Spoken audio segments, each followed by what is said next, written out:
ओम शांति। 24 जनवरी 2023 बाप दादा की साकार मुरली। सार में बाबा ने कहा, मीठे बच्चे, यही संगम युग है जब आत्मा और परमात्मा का संगम मेल होता है। सद्गुरु एक ही बार आकर बच्चों को सत्य ज्ञान दे, सत्य बोलना सिखाते हैं। प्रश्न में बाबा ने पूछा, किन बच्चों की अवस्था बहुत फर्स्ट क्लास रहती है? उत्तर में, जिनकी बुद्धि में रहता यह सब कुछ बाबा का है। हर कदम श्रीमत लेने वाले, पूरा त्याग करने वाले बच्चों की अवस्था बहुत फर्स्ट क्लास रहती है। यात्रा लंबी है, इसलिए ऊंचे बाप की ऊंची मत लेते रहना। दूसरा प्रश्न, मुरली सुनते समय अपार सुख किन बच्चों को भासता है? उत्तर में, जो समझते हैं हम शिव बाबा की मुरली सुन रहे हैं। यह मुरली शिव बाबा ने ब्रह्मा तन से सुनाई है। मोस्ट बिलवेड बाबा हमें सदा सुखी मनुष्य से देवता बनाने के लिए यह सुना रहे हैं। मुरली सुनते यह स्मृति रहे तो सुख भासेगा। गीत है, प्रीतम आन मिलो। ओम शांति। यह दुखिया जिया तो दुखधाम में ही होता है। सुखी जीवन आत्माएं सुखधाम में होती हैं। सभी भक्तों का प्रीतम एक ही है, जिसको ही याद किया जाता है उनको प्रीतम कहा जाता है।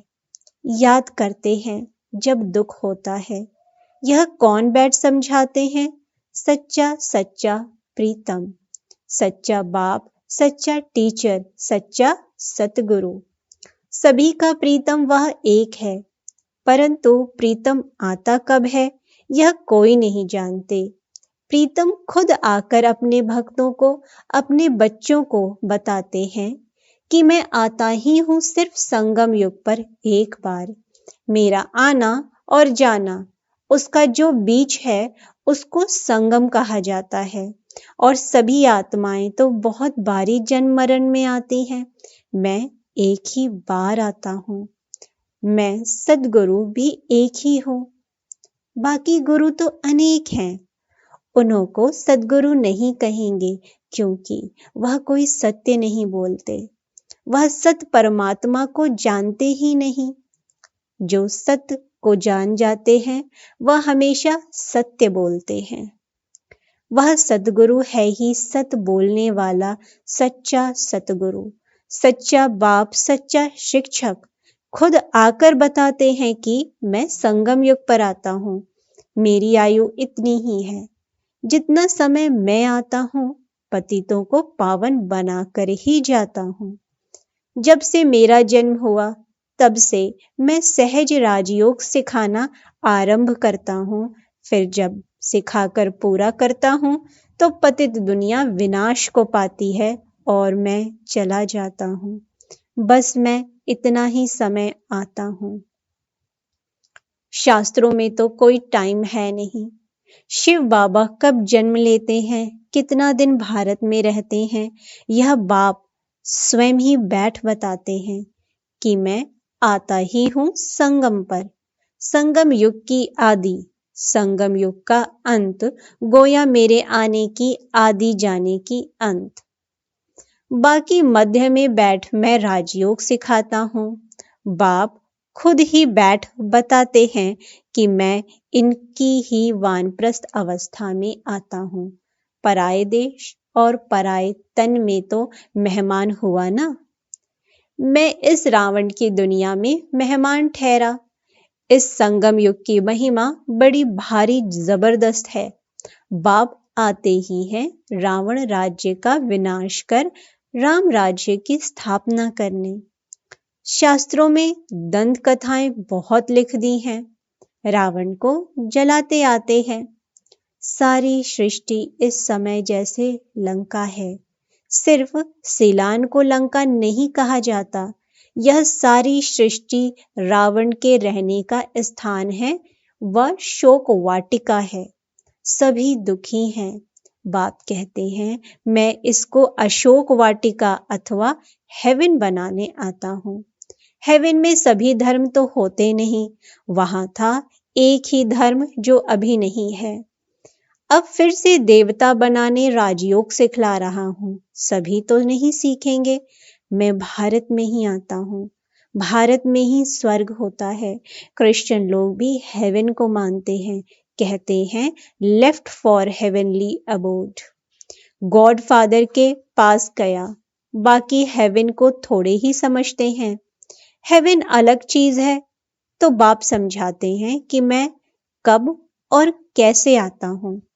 आकर त्रिकालदर्शी बनाता हूँ। त्रिकालदर्शी और कोई होता नहीं। सृष्टि के आदि मध्य अंत को मैं ही जानता हूँ। अब कलयुग का विनाश होना है। आसार भी देखने में आ रहे हैं। समय वही संगम का है। एक्यूरेट टाइम कुछ नहीं कह सकते। बाकी हाँ, राजधानी पूरी स्थापना हो जाएगी। बच्चे कर्मातीत अवस्था को पाएंगे तो ज्ञान खत्म हो जाएगा। लड़ाई आरंभ हो जाएगी। मैं भी अपना पावन बनाने का पाठ पूरा करके जाऊंगा। देवी देवता धर्म स्थापन करना यह मेरा ही पाठ है। भारतवासी यह कुछ भी नहीं जानते। अब शिवरात्रि मनाते हैं तो जरूर शिव बाबा ने कोई कार्य किया होगा। उन्होंने फिर कृष्ण का नाम डाल दिया है। यह तो कॉमन भूल देखने में आती है। शिव पुराण आदि किसी शास्त्र में भी यह नहीं है कि शिव बाबा आकर राजयोग सिखाते हैं। वास्तव में हर एक धर्म का एक एक शास्त्र है। देवता धर्म का भी एक शास्त्र होना चाहिए, परंतु उसका रचयिता कौन, इसमें ही मूंझ गए हैं। बाप समझाते हैं, मुझे जरूर ब्रह्मा द्वारा ब्राह्मण धर्म रचना पड़े। ब्रह्मा मुख वंशावली ब्रह्मा कुमार कुमारियां ठहरे। बहुतों के नाम बदली हुए, उनसे बहुत भागंती हो गए। साथ में रिप्लेस भी होते हैं। बाकी देखा गया नाम से कोई फायदा नहीं, वह तो भूल भी जाते हैं। वास्तव में तुमको योग लगाना है बाप से। नाम शरीर का मिलता है, आत्मा का तो नाम है नहीं। आत्मा 84 जन्म लेती है। हर जन्म में नाम रूप देश काल सब बदल जाता है। ड्रामा में कोई को भी जो एक बारी पार्ट मिला हुआ है, उसी रूप में फिर कभी पार्ट बजा न सके। वही पार्ट फिर 5000 वर्ष के बाद बजाएगी। ऐसे नहीं कृष्ण उसी नाम रूप से फिर कोई आ सकता है? नहीं। यह तो जानते हैं आत्मा एक शरीर छोड़ दूसरा लेती है, तो फीचर आदि एक ना मिले दूसरे से। 5 तत्वों के अनुसार फीचर्स बदलते जाते हैं। कितने फीचर्स हैं, परंतु यह सब पहले से ही ड्रामा में नूंद है। नया कुछ नहीं बनता है। अब शिवरात्रि मनाई जाती है। जरूर शिव आया है। वही सारी दुनिया का प्रीतम है। लक्ष्मी नारायण व राधे कृष्ण व ब्रह्मा विष्णु आदि कोई प्रीतम नहीं है। गॉड फादर ही प्रीतम है। बाप तो जरूर वर्षा देते हैं, इसलिए बाप प्यारा लगता है। बाप कहते हैं मुझे याद करो, क्योंकि मेरे से तुमको वर्षा पाना है। बच्चे जानते हैं इस पढ़ाई अनुसार जाकर सूर्यवंशी देवता व चंद्रवंशी क्षत्रिय बनेंगे। वास्तव में सभी भारतवासियों का धर्म एक होना चाहिए, परंतु देवता धर्म नाम बदल हिंदू नाम रख दिया है, क्योंकि वह दैवी गुण नहीं है। अब बाप बैठ धारण कराते हैं, कहते हैं अपने को आत्मा समझ अशरीरी हो जाओ। तुम कोई परमात्मा नहीं हो। परमात्मा तो एक शिव है। वह सभी का प्रीतम एक ही बार संगम युग पर आते हैं। यह संगम युग बहुत छोटा है। सभी धर्मों का विनाश होगा। ब्राह्मण कुल भी वापस जाएगा, क्योंकि उन्हों को फिर दैवी कुल में ट्रांसफर होना है। वास्तव में यह पढ़ाई है, सिर्फ भेंट की जाती है। वह विषय विकार है जहर। यह ज्ञान है अमृत। यह तो मनुष्य को देवता बनाने की पाठशाला है। आत्मा में जो खाद पड़ी है एकदम मुलम्मा बन गई है। उनको बाप आकर हीरे जैसा बनाते हैं। शिवरात्रि कहते हैं।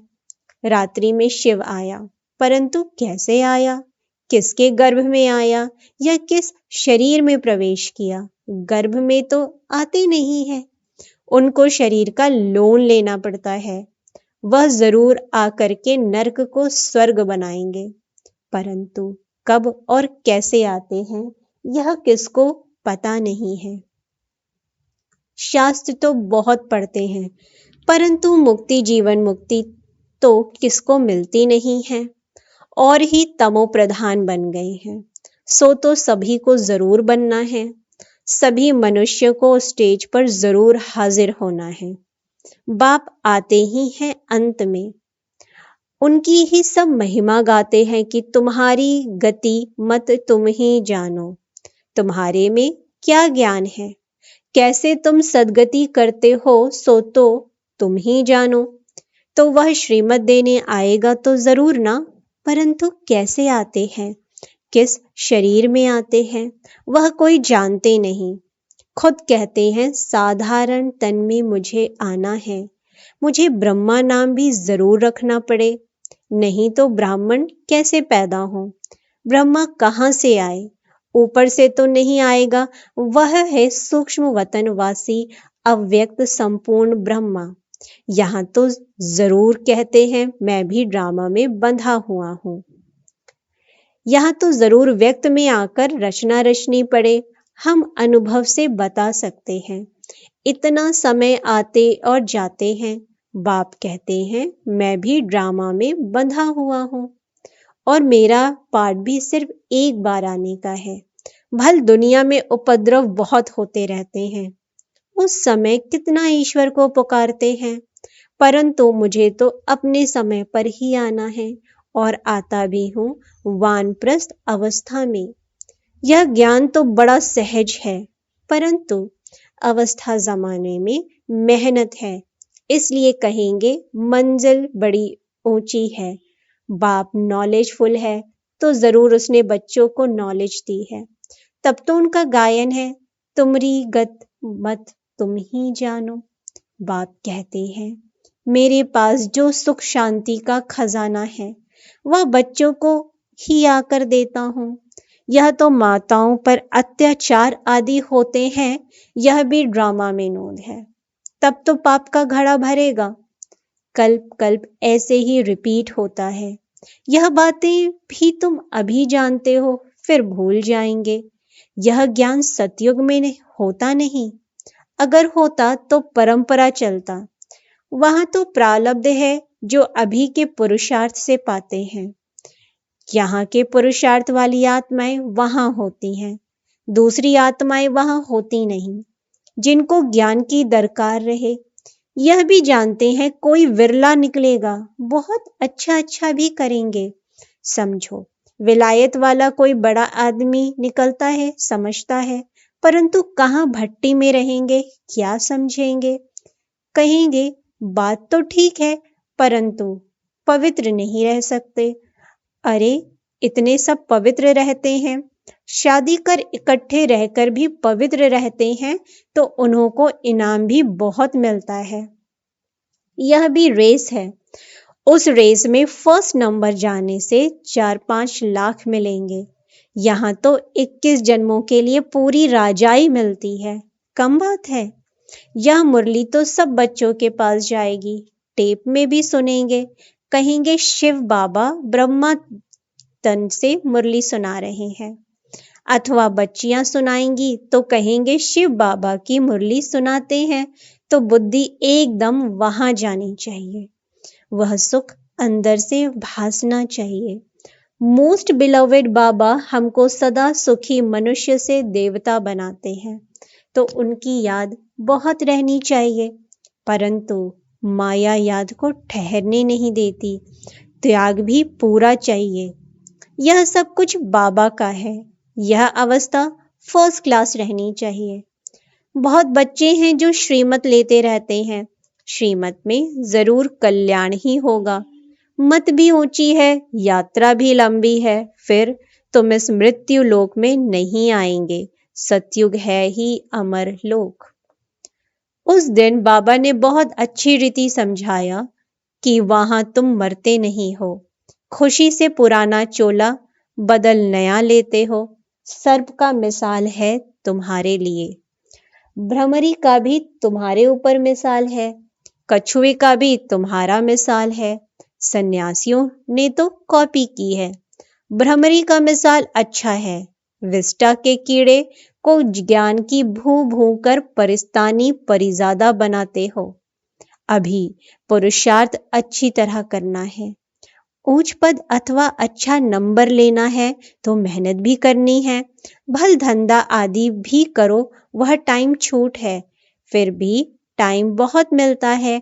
अपना योग का चार्ट देखना चाहिए, क्योंकि माया विघ्न डालती है। बाबा बच्चों को बार बार समझाते हैं, मीठे बच्चे, भूल चूक भी ऐसे मोस्ट बिलवेड बाप व साजन को फारकती शल कभी कोई न देवे। इतना महामूर्ख कोई न बने, परंतु माया बना देती है। अब आगे चलकर तुम देखेंगे, जो कुर्बान जाते थे, बहुत अच्छी सर्विस करते थे, उन्हों का भी माया क्या क्या हाल कर देती है, क्योंकि श्रीमत छोड़ देते हैं। इसलिए बाबा कहते हैं, ऐसा बड़े ते बड़ा महामूर्ख नहीं बनना। अच्छा, मीठे मीठे सिकले दे बच्चों प्रति माता पिता बाप दादा का याद प्यार और गुड मॉर्निंग। रूहानी बाप की रूहानी बच्चों को नमस्ते। हम रूहानी बच्चों की रूहानी बाप दादा को गुड मॉर्निंग, नमस्ते नमस्ते नमस्ते। धारणा के लिए मुख्य सार।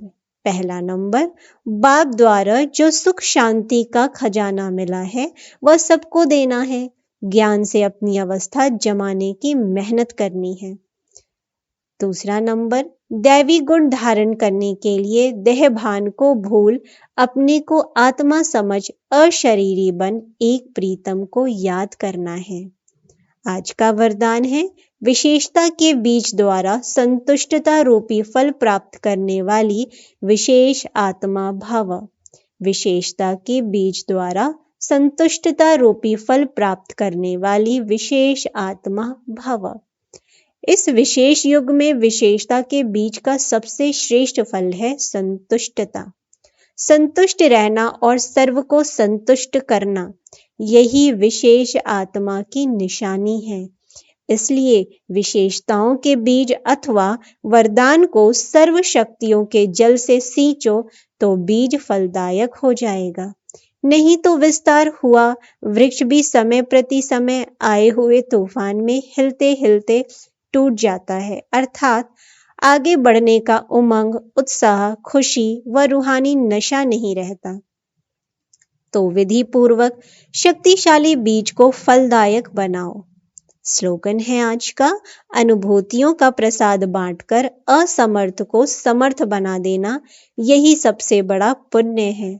अनुभूतियों का प्रसाद बांटकर असमर्थ को समर्थ बना देना, यही सबसे बड़ा पुण्य है। अच्छा, ओम शांति, ओम शांति, ओम शांति।